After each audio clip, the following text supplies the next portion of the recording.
আমাকে হ্যান্ডকাপ লাগাইতে হবে না। হ্যান্ডকাপ লাগাইলে কি আপনার মনে হয় ভালো হবে? 5 আগস্টে অনেক পুলিশ মেরেছি, আজকে তোকে মেরে ফেলবো এবং তোর আজকে ক্যারিয়ার শেষ। একটু দেখান, আপনি যে বলছেন ওনাকে একটু দেখাই দেন। লাঠি ভেঙেছে কোথায় একটু দেখান। আপনি তো বললেন যে লাঠি ভেঙেছে। মিথ্যা কথা বলে দেখছেন।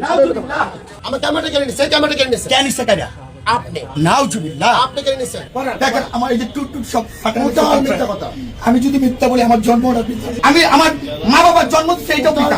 মোবাইলে 5 আগস্টে পুলিশ মারা গেছে, আজকে তুই মরে গেছিস, তোর ক্যারিয়ার শেষ। আমার সেই ক্যারিয়ার ধ্বংস করতে আসছে। এটা হচ্ছে একটা সংঘবদ্ধ চক্র যা পুলিশকে মনোবল এবং পুলিশকে হেয় প্রতিপন্ন করার জন্য প্রতিনিয়ত কাজ করে যাচ্ছে। আমি অবশ্যই মনে করবো, আমিও তো আপনি যে আমাকে আমি সামাজিক ভাবে আমাকে হেয় প্রতিপন্ন করার জন্য আমার বলছে আমার ক্যারিয়ার শেষ আজকে। আপনি আমার মোবাইলটা এখানে উনি বলেছে 5 আগস্টে হচ্ছে যে এটা 5 আগস্টে অনেক পুলিশ মারা ফেলছে, আজকে তুই শেষ। তাই না? তাই এটা কি আপনার ক্যামেরায় রেকর্ড হয়েছে কি? আমাকে রেকর্ড হইলে ভালো। আচ্ছা রেকর্ড দেখা নিয়ে গেছে আমাকে ক্যামেরাটা। কে আমার ক্যামেরাটা কেড়ে নিছে, ক্যামেরাটা কেড়ে নিছে। কেন ইচ্ছা কারা?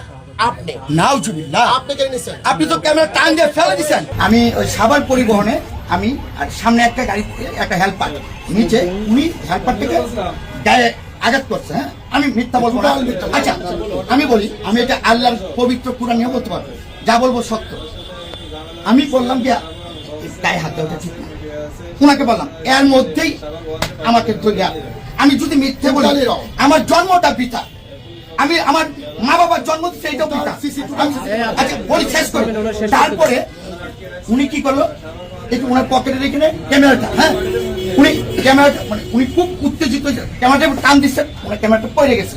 আমি ক্যামেরাটা তুলে না ওনার হাতে দিচ্ছি, ক্যামেরা নাই নাই না নিয়ে আমার মোবাইলটা টান দিয়ে নিয়ে গেল। তারপর যে আমাকে মারতে মারতে এইখানে আনলো, এইখানে আইনা আমাকে 2টা লাঠি ভাঙছে। আপনারা দেখেন আমাকে 2টা লাঠি, আমার কানগুলো পরীক্ষা করাতে হবে। দেখেন আমার এই যে টুট সব ফাটানো মিথ্যা কথা। আমি যদি মিথ্যা বলি আমার জন্মটা মোবাইলে 5 আগস্টে পুলিশ মারা গেছে, আজকে তুই মরে গেছিস, তোর ক্যারিয়ার শেষ। আমার সেই ক্যারিয়ার ধ্বংস করতে আসছে। এটা হচ্ছে একটা সংঘবদ্ধ চক্র যা পুলিশকে মনোবল এবং পুলিশকে হেয় প্রতিপন্ন করার জন্য প্রতিনিয়ত কাজ করে যাচ্ছে। প্লিজ এই জন্যই আমি ওনাকে অ্যারেস্ট করেছি। ওনার সাথে আর কয়জন ছিল? আরো অনেকজন ছিল, আর 2টা আপনার ছিল। বিরোধী দল থেকে আপনি বুঝলেন কিভাবে? ভাই আপনি তাহলে চলো ধরতে হবে না, ধরতে হবে না বলছি। আমাকে হ্যান্ডকাপ লাগাইতে হবে না। হ্যান্ডকাপ লাগাইলে কি আপনার মনে হয় ভালো হবে? আমি আমার পরিচয় দিচ্ছি। কি বলে না, এটা কি ভালো হবে? আমি তো পরিচয় দিচ্ছি। দেখেন উনি এখন চাপ দিচ্ছেন। আপনি ধৈর্য নিয়ে যান, আমি আসছি ইচ্ছা করে। You are under arrest. আপনি আমার জোর করে নিয়ে আসছেন। গায়ে হাত দেবেন, পুলিশের মেরুদণ্ড বেঁকে আপনি আমার মোবাইল দিচ্ছেন না, এই কারণে আপনার সাথে আমি আসছি। ওনাকে একটু একটু দেখান, আপনি যে বলছেন ওনাকে একটু দেখাই দেন। দেখেন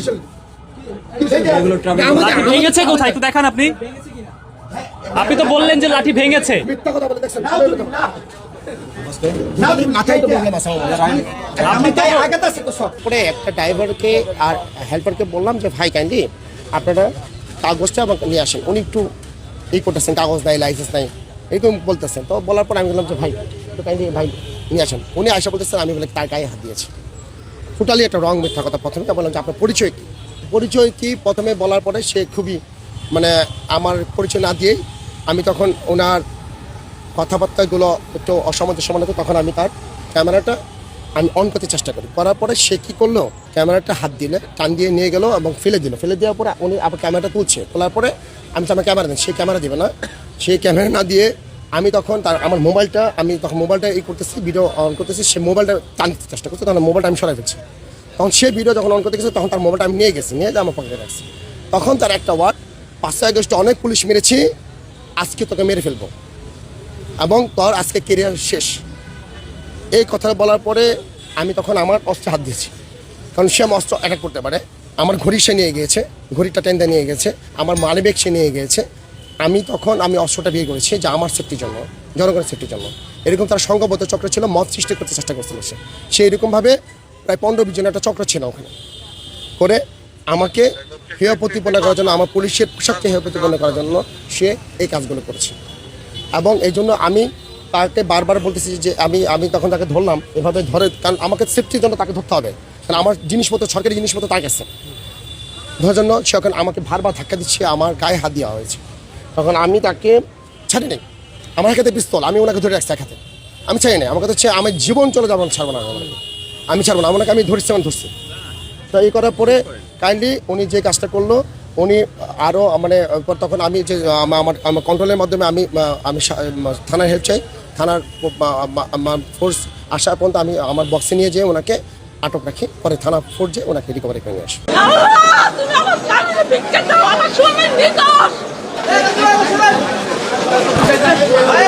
ওই ধর্ষণে দায় নারী ও শিশু দমন আইনে ৯(৩) ধারা মোতাবেক মৃত্যুদণ্ড আদেশ প্রদান করেন। এই মোকদ্দমার বাদী মোহাম্মদ ফরহাদ বিগত ১৬/৫/২০২৩ তারিখে জামালপুর থানায় অভিযোগ দায়ের করেন যে বিগত ১৪/৫/২৩ তারিখে আমার স্ত্রী মোসাম্মদ পাখি বেগমকে বুলবুল, কালাম এবং রুকু জামালপুর মাজারের সামনে আমি চা বিক্রি করতেছিলাম।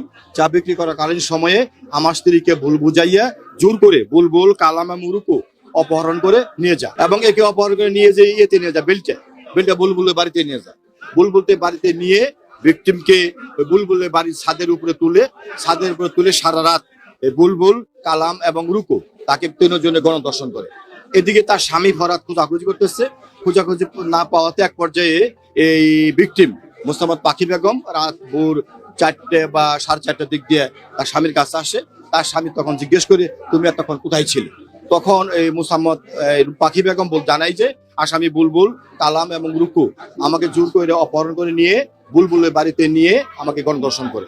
তারপরে এই ভিকটিমকে জামালপুর হাসপাতালে ভর্তি করা হয় এবং পাখি ম্যাজিস্ট্রেটের সামনে তদন্ত কর্মকর্তা হাজির করে বিজ্ঞান ম্যাজিস্ট্রেটের সামনে হাজির হয়ে পাখি জানাই যে বুলবুল, কালাম এবং রুকু এই ৩ জন আসামি আমাকে জোরপূর্বক অপহরণ করে নিয়ে যা বুলবুলের বাড়িতে নিয়ে 3 জন আসামি আমাকে গণধর্ষণ করে। এটা পাখি নারী ও শিশুর দমন আইনে 22 ধারা মোতাবেক বিজ্ঞান ম্যাজিস্ট্রেটের সামনে জবানবন্দি প্রদান করে। তৎপরবর্তী সময়ে 31/12/2024 তারিখে তদন্তকারী কর্মকর্তা নারী ও শিশুর দমন আইনে 7 ধারা এবং 9(3) ধারা মোতাবেক বিজ্ঞ আদালতে পুলিশ রিপোর্ট দাখিল করে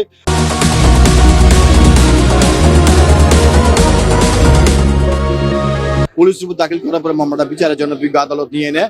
বিজ্ঞ আদালত নিয়ে নেওয়ার পরে মোকদ্দমার 342 ধারা মোতাবেক আসামিকে জিজ্ঞেস করে। এই পর্যন্ত আসামির হাজিরি ছিল।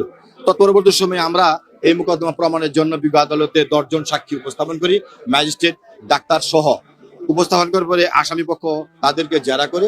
এখানে একটা কথা না বলে হয় না, ভিকটিম পাখিকে আসামিদের ধারণা ছিল যে ভিকটিম পাখিকে যদি আমরা লুকায় রাখি তাহলে আমাদের সাজা হবে না, যার জন্য তারা মানে গাম্ভীর্যতার সহিত চলাফেরা করতো।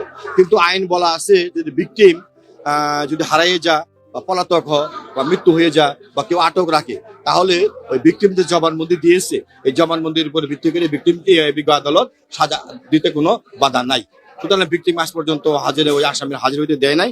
এই অবস্থায় আজকে বিজ্ঞ ট্রাইব্যুনাল মোহাম্মদ আব্দুর রহিম সাহেব আসামিদের দোষী সাব্যস্ত করে নারী ও শিশু দমন আইনের 7 ধারা মোতাবেক প্রত্যেক আসামিকেই যাবজ্জীবনের কারাদণ্ড আদেশ প্রদান করেন এবং ওই ধর্ষণের দায় নারী ও শিশু দমন আইনে 9(3) ধারা মোতাবেক মৃত্যুদণ্ড আদেশ প্রদান করেন এবং প্রত্যেককেই 2 লক্ষ টাকা জরিমানা আদেশ প্রদান করে জরিমানা টাকা ভিকটিম প্রাপ্ত হয়। প্রত্যেকটা হত্যা মামলার ইউনুস 1 নম্বর আসামি হবে, আসিফ নজরুল 2 নম্বর আসামি হবে।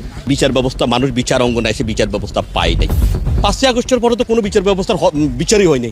রাষ্ট্রের মধ্য দিয়েই তো মব কিলিং হয়েছে, রাষ্ট্রের মধ্য দিয়েই তো আমাদের এখানকার বিচারপতিদেরকে পর্যন্ত হুমকি দিয়ে গেছে এই টেরোরিস্টেরা। এইটা বাংলাদেশের বিশ্বের সবচেয়ে বড় নিরাপদ জায়গা হলো তার আদালত। এই আদালতের এই প্রাঙ্গণে টেরোরিস্টেরা এসে এখানে মিছিল করছে, এই দৃশ্য আমরা দেখেছি। এই দৃশ্যেরও বিচার হবে, অপেক্ষা থাকেন। এই যে বিচারপতিদের সম্বন্ধে বাজে মন্তব্য করে তাদেরকে এখান থেকে বিতাড়িত করেছে, থ্রেট করা হচ্ছে এই টেরোরিস্টের। এটার ইমাম ছিল ইউনুস, আসিফ নজরুল। এই অপরাধীদের বিচার হবে, সেই দিন বেশি দূরে না। ওইটারই ফলাফল হলো রাষ্ট্র তার অপরাধীদেরকে প্রোটেকশন দিচ্ছে। তার কারণে দর্শন, হত্যা, খুন, গুম, লুণ্ঠন, আত্মসাৎ। 5ই আগস্টের পূর্বে বিচার ব্যবস্থার নজিরবিহীন এই জাতীয় কোনো দৃষ্টান্তকে স্থাপন করতে পারে নাই যে বিচার ব্যবস্থা মানুষ বিচার অঙ্গনে এসে বিচার ব্যবস্থা পায় নাই। 5ই আগস্টের পূর্বে ছিল বাঙালি জাতির একটা স্বর্গ দিবস। শেখ হাসিনার শাসনামলে অপরাধীকে অপরাধের আওতায় নেওয়া হয়েছে, সে যত বড় অপরাধী হোক। কিন্তু এখন প্রমাণ হয় সে তখনকার রাষ্ট্রের আওয়ামী লীগ ক্ষমতা থাকা আমলে সে আওয়ামী লীগের যে অপরাধগুলি হয়েছে এখন দেখি যে এগুলি সব জামাত শিবিরের হেলমেট বাহিনীরা ওই ঢুকে প্রবেশ করে এই সমস্ত হত্যাকাণ্ড, বুয়েট থেকে শুরু করে জগন্নাথ বিশ্ববিদ্যালয়ে যে হিন্দু একটা ছেলেকে আঘাত করলো, ওটারও বিচার হয়েছে, ওটারও জাজমেন্ট হয়েছে। কিন্তু কোনো বিচার অপরাধীকে সেখানে ক্ষমা করা হয়নি, সকলকেই আইনের আওতা নেওয়া হয়েছে। এইভাবে ঢালাওভাবে 5ই আগস্টের পরে বিচার ব্যবস্থা নাই, নির্বাচনের ব্যবস্থা নাই, আজকে সুপ্রিম কোর্টে ভোট নাই, ঢাকা বারে ভোট নাই, তাহলে 5ই আগস্টের পরে কী ছিল? 5ই আগস্টের পূর্বে তো সবাই ভালোই ছিল। কে বলছে 5ই আগস্টের পূর্বে তো দেশের মানুষের ন্যায্য অধিকার ছিল, ন্যায় বিচার ছিল, যতটুকু সম্ভব প্রোটেকশন ছিল, মানুষ বাজারে যাইতে পারতো। এখন তো বাজারে যেতে পারে না টাকা নিয়ে। এই যে কালকে শহীদ মিনারের সামনে ওই সেনা দিয়ে এক লোকের ধরে টাকা নিয়ে গেছে 250 থেকে 300 টাকা, যা আছে তা দিয়ে দাও। এই একটা রামরাজ্যত্ব, এটা শুধু এখানে না। পরে টেরোরিস্টের আমলে পুরান ঢাকা একটা ছেলেকে ইট দিয়ে থাকলায় মেরে ফেলছে, ঢাকা বিশ্ববিদ্যালয়ে একটা ছেলেকে ভাত খাওয়ানো অবস্থা মেরে ফেলছে। এটা কারা করেছে? এটা তো ইউনুসের। এগুলি প্রত্যেকটা হত্যা মামলার ইউনুস 1 নম্বর আসামি হবে, আসিফ নজরুল 2 নম্বর আসামি হবে। এই মামলাগুলি হবে, অপেক্ষায়, সময়ের অপেক্ষা। আমার মুখ চেপে বাগানে নিয়ে গেছে, তারপরে আমার জামা কাপড় খোলা লাইতে, তারপরে সজীব ভাইয়া দেখবে, তারপরে ওরা পিছু নিচে কিছু বলছিলে? আমার মুখ আটকায় ধরছে, আমি চিল্লান পারিনি। এই ঘরে পিছনে আম গাছে, ওই জায়গায় আম টুয়াবের গাছে উনতে মুখ আটকায় ধরে নিয়ে গেছে বাগানের ভিতরে। ও রাতে খান রান্দাও ছিল, পরে শেষে এই কাপড় চুল বলে খুলে ফেলাইছে। সজীব দেখছে, দেখার পর হলো ও দাবুর দিছে, দাবুর দিয়ে হলো ও চলাইছে বাড়ি, আর ওরে দাবাই নিয়ে গেছে ওই যে সবন সুইটারকে বাড়ি। ঠাকুর ভিতরে মেয়ে সুইটা এসে এই জায়গা হলো দাঁড়াই দিছে, কাঁদতেছে। আপনি কি বিচার চান প্রশাসনের কাছে, সরকারের কাছে? প্রশাসনের কাছে বিচার চাই। আমি এসে চারিদিক তো খড়ি টুকাইতে টুকাইতে আর কি এই যে পাতায় লাগছে বাড়ি আমার শরীরে, ওই শব্দ বাইর করে পিছনে তাকাইছে, তাকানোর পর আমার দেহে আর কি ফিলা ফাল দিছে। আর মেয়ে তো বসা, মেয়ে কি করবে, ছোট পোলা পান। ও আমি ওর মেয়ের দিক না তাকাই আমি ওর পিছিয়ে পিছিয়ে দৌড়ে গেছি, পরে যে আটকানোর পরে ওই বাড়িতে ছেড়ে দিছে। ঘটনার বিষয় সংবাদ পেয়ে ঘটনাস্থলে যাই, ঘটনার বিষয় প্রাথমিকভাবে সত্যতা পেয়ে ওসি স্যারকে অবহিত করি। বাদী তার মেয়েকে নিয়ে থানায় আসে, অভিযোগ দায়ের করছে ও মামলা পরিকরাধীন আছে। যখন আপনি রামি স্যার বিচার করতে যাচ্ছেন, তখন আপনার প্রকাশ্যে বিচার করতে কি সমস্যা? তখন আপনি বিচার করতে গেলে আপনি বলেন মধ্যযুগীয় স্টাইলে বিচার করা যাবে না, কিন্তু আপনার খুনটা তো মধ্যযুগীয় থেকেও বর্বর ভাবে হচ্ছে। সেইটা আপনি কিভাবে অ্যাকসেপ্ট করতেছেন? আপনি তো একবারও বলতেছেন না যে এই খুনি, তুমি মধ্যযুগীয় সময়ও যেভাবে বর্বর ভাবে হত্যা হয় নাই সেভাবে তুমি কিভাবে হত্যা করতেছো? তাইলে আপনি আমাদের সাধারণ জনগণকে কিভাবে 164 ধারা, 65, 66 ধারা এগুলা দেখাই আপনি বলেন খুনি তো স্বীকার করছে, তাই এটা চার্জশিট হতে বেশি সময় লাগবে না। চার্জশিট করবেন আপনি 1 ঘন্টায়, আসামি ধরছেন আপনি 7 ঘন্টায়, আপনি চার্জশিট দাখিল করবেন 1 ঘন্টায়, এইটাকে কোর্টে তুলবেন আপনি 7 ঘন্টার ভিতরে, এবং আপনি বিচার করবেন। আগামীকাল রবিবার আছে, আমাদের সর্বোচ্চ বিচার স্থান কোথায়? হাইকোর্ট। মাননীয় হাইকোর্টের প্রধান ফটকে আমি ব্যক্তিগতভাবে এর ফাঁসি চাই, উন্মুক্ত মঞ্চে, এবং এইভাবে মাথার বদলে মাথা।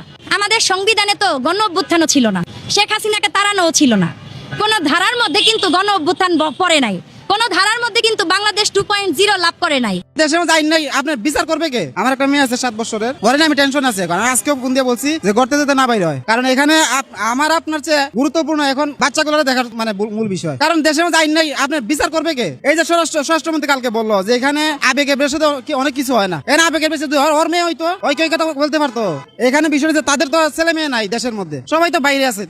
আপনার আমার ছেলে মেয়ে এগুলোই তো শেষ। এদেরকে এখন পাড়া দেওয়ার জন্য মারের সাথে রাখতে হয়, স্কুলে পাঠাতে সাথে নাও, আবার সাথে না ঘরে ঢুকাও, তারপরে ঘরবন্দি করো, শেষ। আর কোনো খেলাধুলা কি এগুলো কোনো চিন্তা ভাবনাই নাই। বিষয়টা হচ্ছে এখন যে পরিস্থিতি আছে দেশের মধ্যে, বাচ্চাগুলারে বড় করাই মূল কষ্টের বিষয়। আমার তো এখন বর্তমানে এই যে আজকে কয়দিন হয়ে গেল, এরা 3 দিন হয়েছে ধরছে, 19 তারিখের ঘটনা হিসাবে তো প্রকাশ্যে সবার সামনে এরা করার দরকার ছিল। এখন পর্যন্ত সরকারি ভাত খাওয়া কেন লিখা, কোন কারণে? ওই আগের সংবিধান, এই সংবিধানকে এখন দেশ চলে ইসলাম সংবিধান তৈরি করেন, দেখি হয় কিনা। সে এত অপরাধ করছে তাই বলে না স্বীকার করছে, তার অস্বীকারের কিছু নাই, তাহলে এত দেরি হয় কেন সাজা দেওয়ার জন্য? কারণ কি মানেটা কি? এটা আমি চুরি করছি, আমি নিজে স্বীকার আইছি, তারপর আমার সাজা দিতে তো দিলে কেন? আবার বলতেছে রিমান্ডে দিতেছে। রিমান্ডের মানেটা কি? এখানে রিমান্ডে তো এটাই তো জানার জন্য যে তুই করছিস কিনা, এখানে রিমান্ডের তো কোনো প্রয়োজন নাই, নিজের মুখে প্রথমেই বলছে। আবার আপিল বিভাগের এই যে বলতেছে যে কি স্বরাষ্ট্রমন্ত্রী কি বললো 7 দিনে আবার তদন্তের কথা বলতেছে। তদন্তের কি আছে কেন তো এটা বুঝে পেলাম না। মানে ওই আগের সংবিধান অনুসারে এখন হিসাব করে দিলাম 7 বছর লাগবে মিনিমাম ওইটার কার্যকর করতে গেলে। আমি একজন জুলাই যোদ্ধা, বুঝছেন তো? আমি জুলাই যোদ্ধা হিসাবে আমি অন্তত এইটুকু আশা করি নাই যে এইভাবে দেশ চলবে। আমি একজন গ্যাজেটভুক্ত জুলাই যোদ্ধা। আমি বাসায় যেমনি ঢুকি ওই সময় 11টা 15 বাজে, 11টার একটু আগে ঢুকছি। পরে শুনি চিল্লে ফাল্লা করতেছে এই মেয়ের আম্মু, রামিস রাম্মু, হ্যাঁকে পাওয়া যাচ্ছে না। পরে নাকি এই রুমে নক দিচ্ছে, রুম ভিতরে আটকানো বলে বসতে যে রুমের ভিতরে লোক আছে, যেহেতু ভিতরে আটকানো, নক দিচ্ছে, তা কেউ কোনো সারা শব্দ দেয় না। যেহেতু দেয় না, সে তো আরও সন্দেহ বাড়ছে। আর ওই বাচ্চাটার মূলত ওর মার বেশি সন্দেহ বাড়ছে কি, 2টা স্যান্ডেলতে একটা হেনে রয়েছে আর একটা নাই। তা বাচ্চাটা এতটা টানেল ছিল যে যেখানে যেত স্যান্ডেল পাই দিয়ে যেত। তা যেহেতু স্যান্ডেল একটা নাই, সে তার সন্দেহটা বাড়ছে যে আর একটা স্যান্ডেল নাই, কারণটা কি? আর যখন এতে বারবার ডাকা আসছে না খোলার কারণে আরও সন্দেহ বাড়ছে। পরে আপনার আমার হাতে কাঁচা বাজার টাজার ছিল, তো আমি উপরে রুমে থিয়ে পরে আইসে দরজা ভাঙার জন্য অনেক চেষ্টা করতেছি। পরে এক পর্যায়ে যে এখানে একটা এই লকেরই ছিল গোল করে, তো ওইটা ভাঙতে সক্ষম হয়েছি। সক্ষম হওয়ার পর এখানে দেখলাম মানে মাথা নিচে করলে চোখ দিয়ে দেখা যায় ভিতরে গলিতে যে কেউ আছে নাকি। তা ওই যে নরপিশাচ যে সোহেল ওর বউ ছিল, এবং ওর বউরে বারবার দেখে ডাকতেছি যে আপু দরজাটা খোলেন, দরজাটা খোলেন। সে আমাকে দিক তাকাই রয়েছে, সব কিছু শুনতেছে, সে দরজা খোলে না, দরজা খুললেই না। পরে এক পর্যায়ে আমরা অনেকক্ষণ মানে দরজা ভাঙার চেষ্টা করে এক পর্যায়ে আমরা ভাঙতে সক্ষম হয়ে ভিতরে ঢুকে তাই মহিলারে ধরা হলো। পরে ভিতরে যে রুমি লামিসার লাশ পাওয়া গেছে, ধাক্কা দিয়ে দেখি মানে খাট এরম আইগুনো দরজার সাথে। পরে খাট ধাক্কা দিছি, দেখে খাটের তলে লামিসার মরা দেহ এবং মাথা নাই আর মর্মান্তিক দৃশ্য যা ভাই বলার কোনো ভাষা নাই, যে নিজে চোখে দেখা আর কি। পরে দেখি মানে আপনার ড্যানা দুইটা মানে আলাদা পুরো করতে চাইছিল মনে হয়, দেখলাম 2 ডানা একবার কুবানো। আবার আপনার দেখলাম উলাঙ্গ করা লাশটা বুট করা ছিল এবং ফ্লোরের পর। তারপরে আপনার মাথা পায় না, পরে দেখি মাথা ওই গলির মাঝখানে শুধু বাথরুমের ভিতরে বালতির ভিতরে মাথা রাখছে। পরবর্তী কিছু সময় ভিতরে পুলিশ চলে আসে, পরে পুলিশ এসে ওনাদের কাজ ওনারা সবাই রুমিতে বের করে দিল, কি আপনারা বের হয়ে যান, আমাদের কাজ। বিএনপির নেতা এনামুল মিস্ত্রি এই জায়গার জমি নিয়ে ভাড়া থাকে, আমাকে বললো যে আমার ভোটের পিছনে আপনি গিয়েছেন, আপনাকে আমি একটা কার্ড দেবো, একটা ফ্যামিলি কার্ড দিব, কিন্তু আপনার একটা নাম্বারের প্রয়োজন আমার।